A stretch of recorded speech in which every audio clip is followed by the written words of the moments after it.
High court की ओर से किस तरह से सख्त टिप्पणी की गई थी और 5 अलग अलग शहरों में लॉकडाउन लगाने की बात कही गई थी। हालांकि यूपी सरकार ने उसको नहीं माना, लेकिन दिल्ली हाई कोर्ट की ओर से भी स्पष्ट दिशा निर्देश दिए गए हैं, ये कहते हुए कि जो लोग पहले टेस्ट करा रहे हैं जल्द से जल्द उनको रिपोर्ट सौंपी जाए। और इसके अलावा तमाम वो बड़ी बातें लगातार हम आपको टीवी स्क्रीन पर दिखा भी रहे हैं। हालात चुनौतीपूर्ण होते हुए चले जा रहे हैं, जिसके मद्देनजर जैसा कि डॉक्टर ने बताया कि उनकी ओर से प्रधानमंत्री को सलाह दी गई है कि अगर 1 हफ्ते से 10 दिन के लिए हम अगर लॉकडाउन लगाते हैं तो हेल्थ सेक्टर, जो कि इस वक्त एक ऐसी स्थिति से गुजर रहा है क्योंकि हजारों की तादाद में अचानक से मरीज वहां पर आते हुए चले जा रहे हैं और चरमराती हुई व्यवस्था पूरी दुनिया इस वक्त देख रही है। ऐसे में महत्वपूर्ण जानकारी डॉक्टर जयलाल आपकी ओर से दी गई है। लेकिन अब मैं डॉक्टर अशोक सेठ आपके पास आते हुए, चूंकि डर और दहशत का माहौल भी इस वक्त बना हुआ है पूरे के पूरे देश में।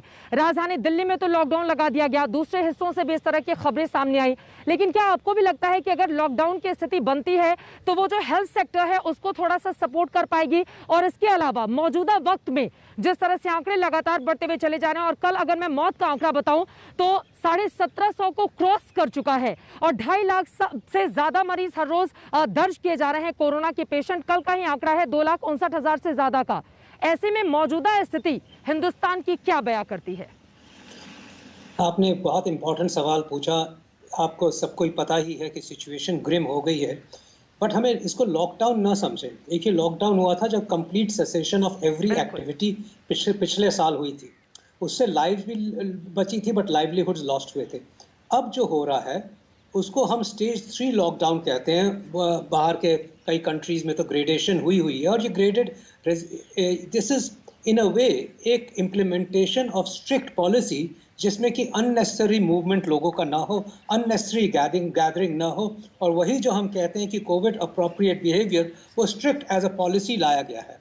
सो अगर हम कहते हैं yes it was absolutely necessary, बहुत ही नेसेसरी था इस चेन को तोड़ना, ये हम तब लाते हैं जबकि हेल्थ केयर का इंफ्रास्ट्रक्चर उस लेवल से ओवरवेल्म हो जाता है कि मौतें ज़्यादा हो सकती हैं और सीरियस पेशेंट्स को बेड्स नहीं मिलते हैं, और वो हो रहा था। तो इसलिए ये लॉकडाउन बहुत इंपॉर्टेंट था। सोचिए, इसको हम फेज 3 लॉकडाउन कहें, ग्रेडेड लॉकडाउन कहें, स्ट्रिक्ट इम्प्लीमेंटेशन ऑफ मूवमेंट कहें, जो भी कहें, बट ये ज़रूर है कि इससे हमारे को फ़ायदा होगा। और ये अप्रॉक्सीमेटली 2 हफ्ते का हम इसलिए कहते हैं कि वो एक इंक्यूबेशन पीरियड है वायरस का। जो हम आज करेंगे उसका फ़ायदा हमें 2-3 हफ्ते में देखने का मिलेगा।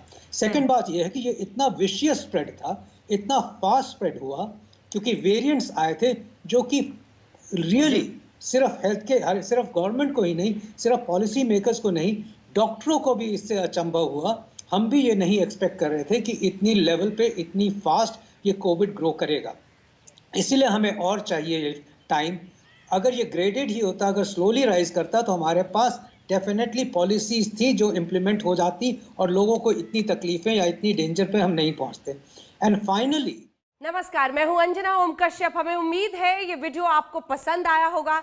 लेटेस्ट खबरों के लिए यूं ही देखते रहिए आज तक, और इस वीडियो के पसंद आने पर लाइक, शेयर एंड सब्सक्राइब करना ना भूलें।